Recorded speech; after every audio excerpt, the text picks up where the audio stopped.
ल आजको यो विश्लेषणमा हामी एउटा व्यावसायिक हरर क्यारेक्टर कन्सेप्ट कसरी बनाइन्छ भनेर हेर्दैछौँ। हाम्रो लक्ष्य एउटा पुरानो अमूर्त लोककथालाई उठाएर त्यसलाई गेम र सिनेमाको पर्दामा जीवन्त देखिने गरी एउटा प्राणीमा ढाल्नु हो। यो भनाइले एकदमै गहिरो कुरा गर्छ। साँच्चै प्रभावकारी हरर डिजाइन भनेको खालि डरलाग्दो नङ्ग्रा र दारा देखाउनु मात्र होइन। यो त हामीले चिने जानेको सामान्य लाग्ने कुरालाई नै अलिकति बङ्ग्याएर त्यसलाई अप्ठ्यारो र डरलाग्दो बनाउनु हो। आजको यो प्रस्तुतिले हामीलाई यही कुरा सिकाउँछ। हामी एउटा वास्तविक नेपाली लोककथालाई उदाहरणको रूपमा लिएर सुरुदेखि अन्त्यसम्मको एउटा व्यावसायिक प्रक्रियालाई चरण चरणमा हेर्नेछौँ। हरेक महान र यादगार राक्षसको पछाडि एउटा महान कथा लुकेको हुन्छ। त्यसैले हाम्रो पहिलो काम भनेको अनुसन्धान हो। सुनेको कथाबाट काम लाग्ने डिजाइनका लागि आवश्यक सङ्केतहरू कसरी निकाल्ने त्यो हेरौँ। हाम्रो आजको पात्र हो किचकण्डी। अब लोककथाबाट हामीले के मुख्य कुरा टिप्यौँ त? पहिलो, छल। दोस्रो, महिलाको स्वरूप। र तेस्रो, उसको पुल वा नदी जस्ता विशेष ठाउँहरूसँगको गहिरो सम्बन्ध। अब यहाँबाट नै हाम्रो डिजाइनको लागि एउटा एकदमै विशेष आइडिया निस्किन्छ।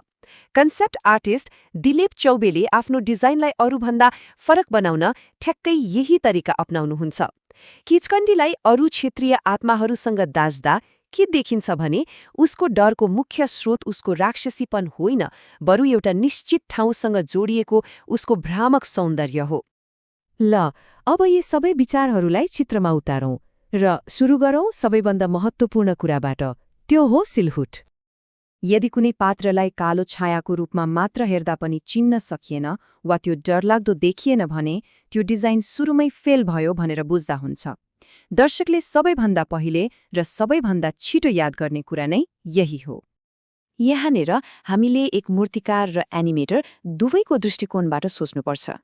हामी हाम्रो किचकण्डीको हातलाई अस्वाभाविक रूपमा लामो बनाउनेछौँ र उसको बसाइको मुद्रा यस्तो दिनेछौँ कि त्यो हेर्दा आकर्षक पनि लागोस् र शिकारी जस्तो पनि। साथै पछि 3Dमा चलाउनु पर्दा एनिमेटरलाई सजिलो होस् भन्ने कुरा पनि दिमागमा राख्नुपर्छ।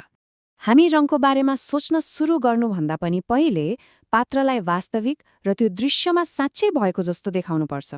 यसको लागि व्यवसाय कलाकारहरूले प्रयोग गर्ने प्रविधि हो ग्रे स्केल पेन्टिङ, अर्थात् कालो र सेतोमा चित्र बनाउने।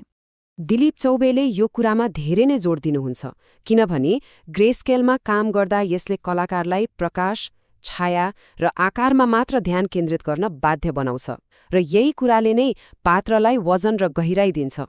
यो व्यवस्थित प्रक्रियाले के सुनिश्चित गर्छ भने रङको झन्झट थप्नुभन्दा पहिले नै चित्रको प्रकाश र आकार एकदमै बलियो बनिसकेको हुन्छ र यसले व्यावसायिक डिजिटल पेन्टिङको जग कसरी बस्छ भनेर राम्रोसँग देखाउँछ। यहाँ फरक स्पष्ट देखिन्छ होइन त? ग्रे स्केल अन्डर पेन्टिङ भएको पात्र 3D र ठोस देखिन्छ भने फ्ल्याट रङ मात्र भएको पात्र चाहिँ कुनै कार्टुनको टुक्रा जस्तो देखिन्छ। एउटा राक्षस त्यति मात्र डरलाग्दो हुन्छ जति डरलाग्दो ऊ बस्ने संसार हुन्छ। त्यसैले अन्तिम चरणमा हामी डरलाई अझै बढाउन उसको वरपरको वातावरणको प्रयोग गर्नेछौँ। लेखकहरूलाई दिएको यो पेलायोको यो सल्लाह कलाकारहरूका लागि पनि उत्तिकै महत्त्वपूर्ण छ। वातावरणले आफैमा एउटा कथा भनिरहेको हुन्छ र आउन लागेको डरको लागि माहौल तयार पार्छ। अब हामी हाम्रो किचकण्डीलाई उसको कथाकै पुलमा राख्छौँ। कोहिरोले उसको शरीरलाई छोप्छ, एउटै लालटिनको प्रकाशले नाटकीय प्रकाश र छाया बनाउँछ। अब त वातावरण आफैमा एउटा शिकारी जस्तो देखिन थाल्छ, जसले किचकण्डीको डरलाग्दो प्रभावलाई अझै बढाउँछ। हो, यही हो कुनै पनि प्रोजेक्टको लागि पिच गर्दा चाहिने मनी शट। त्यसो भए आउनुहोस् यो पुरै प्रक्रियालाई एकपटक फेरि सरसर्ती हेरौँ। कसरी एउटा कानीखुसीको कथाबाट सुरु भएर व्यावसायिक कन्सेप्ट आर्ट पिचसम्मको यात्रा तय हुन्छ।